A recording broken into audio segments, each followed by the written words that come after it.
고린도후서 4장 1절부터 4절까지 보시겠습니다.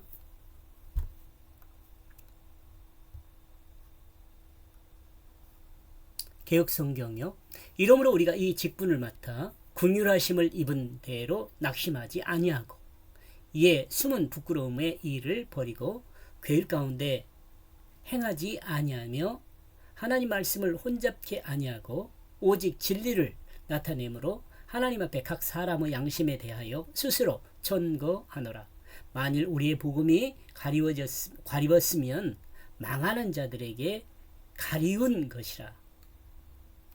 그 중에 이 세상 신이 믿지 아니하는 자들의 마음을 혼미케 하여 그리스도의 영광의 복음의 광채가 비추지 못하게 함이니 그리스도는 하나님의 형상이니라.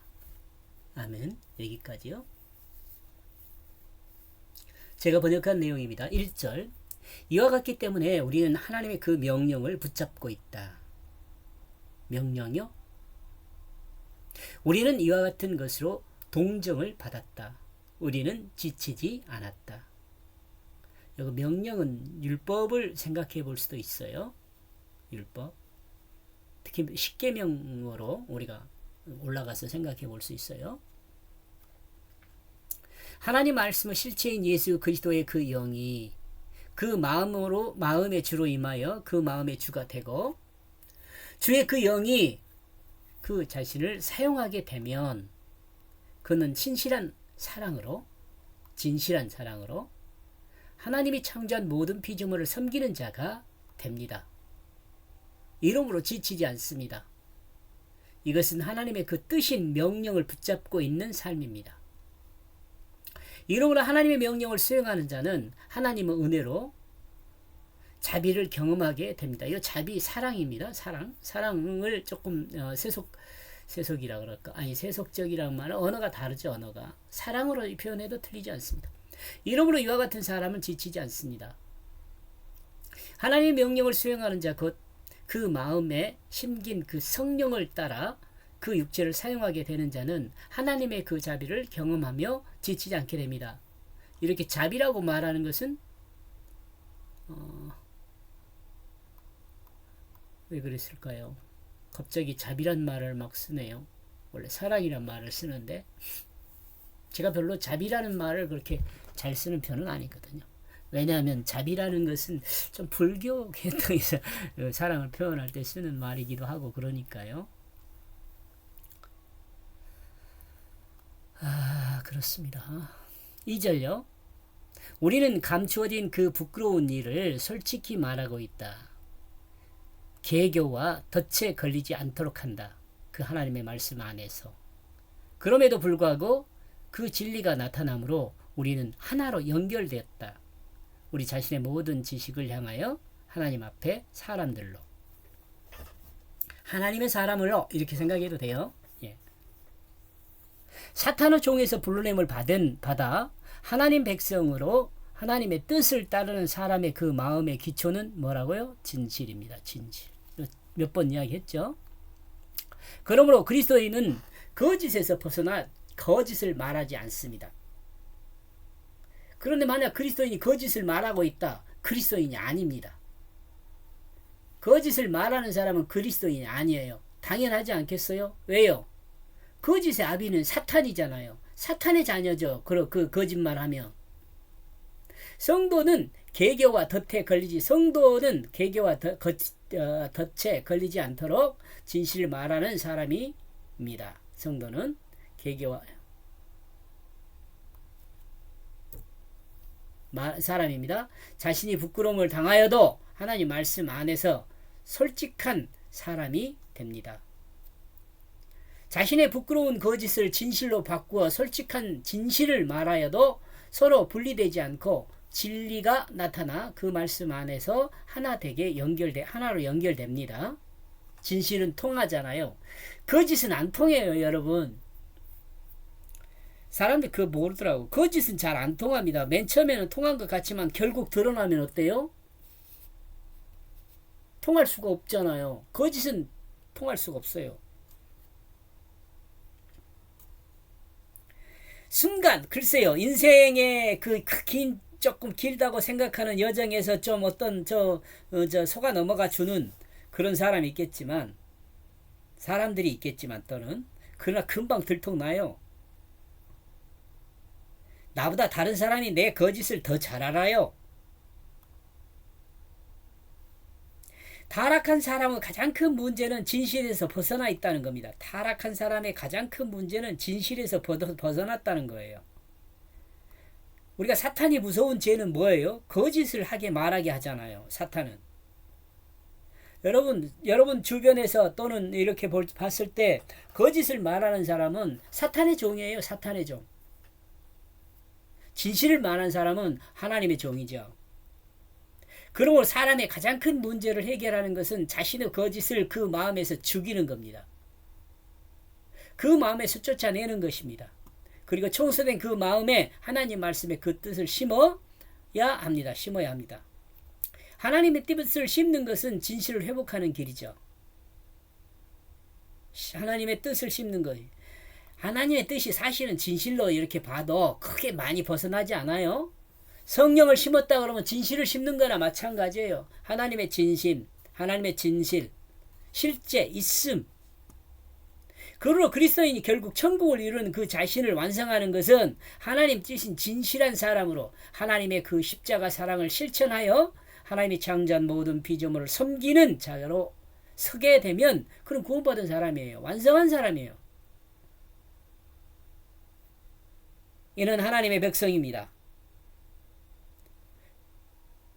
이는 하나님의 자녀입니다. 그는 하나님의 영원한 생명을 얻은 영원한 하나님 나라의 상속자가 된 것입니다. 3절 그러므로 만약 또한 그들에게 우리의 그 복음으로 덮여 있다면 그는 파괴된 그들 안에 있다. 그는 파괴된 그들 안에 있다. 그는 파괴된 그들 안에 있다. 그러므로 그리스도인을 복음이 덮고 있다면, 나와 여러분을 복음이 덮고 있다면, 이거 생명이잖아요. 복음은 뭐라 그랬어요? 죽은 생명, 산 생명이에요. 두 생명을 이야기해요. 두 생명, 복음은 죽은 생명, 산 생명. 그리스도인은 자신이 파괴된 그 안에 있습니다. 이해할 수 있어요? 이해해야 돼요. 옛사람은 죽고 예수 생명으로 산 것이니까 그리스도인이 되잖아요. 그럼 그 그리스도인은 그 파괴된 안에 있어요. 그리스도인은 자기 중심이 죽은 그 마음의 자리에 하나님 말씀의 뜻을 모시고 하나님의 뜻이 자신을 사용하게 한 사람임을 이같이 증거하는 말입니다. 4절 이 세상에 그 하나님이 어떤 것 안에서 그의 눈을 멀게 하였다. 그들은 정신적 직관을 믿지 않는다. 그들의 믿음 없음이 그 마음들을 이것이 그 안에서 빛을 내지 못하도록 그 그리스도의 그 영광의 그 복음의 그 빛이 그 그리스도의 그 영광스러운 그 복음의 그 빛을 하나님의 형상이 무엇으로 있느냐? 하나님이 약속한 구원의 약속에 대하여 그 시대의 그 마음들이 어두워진 것은 그들이 그 마음의 생각을 믿지 않기 때문에 그렇습니다.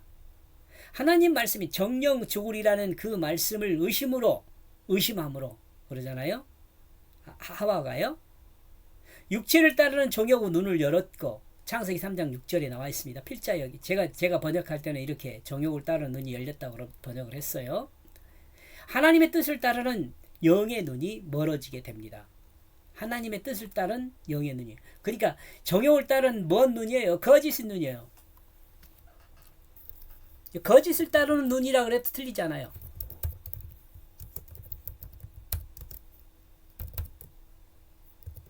눈이 열렸고 하나님의 뜻을 따르는 하나님 뜻은 뭐예요? 진실이죠. 있음, 비.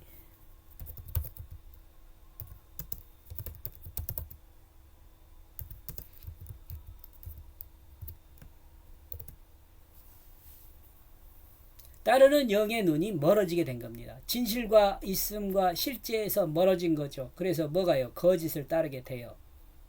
사람은 정욕의 눈 안에서 눈이 멀었습니다.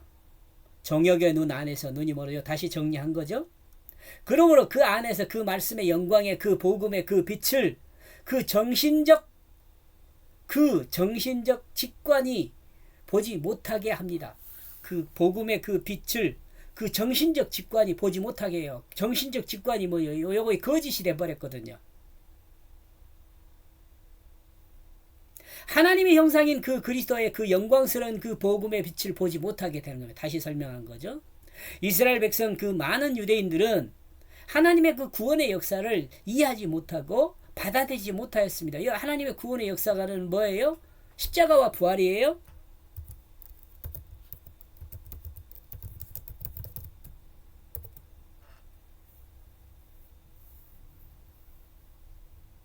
하나님을 섬기던 유대인들은 그 그리스도의 영광의 그 복음의 그 빛을 보지 못하여 이방인들이 되었습니다. 반대로 이방이었던 자들이 예수를 믿음으로 하나님의 백성이 되었습니다.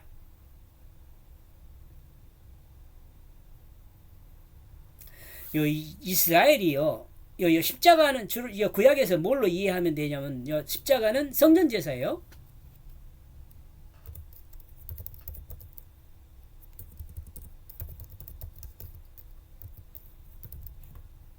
부활은 뭐예요? 율법의 율법.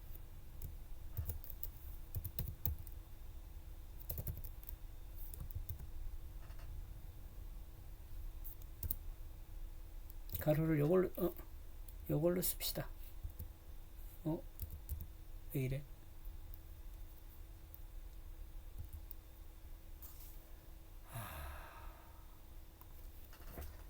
이렇게 안 되나요? 예, 되네요. 요걸로 써요.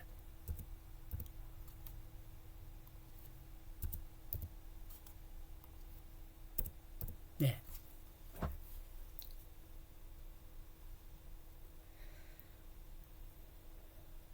구원의 역사는요, 구약에서는요, 성전 제사예요. 그 다음에 부활은요, 율법이에요. 요거 설명, 나중에 고린도 후서에서 이것도 설명을 할 겁니다. 지금 고린도 후서군요. 예. 지금 아마 또 계속 이거 설명할 거예요. 이 내용요.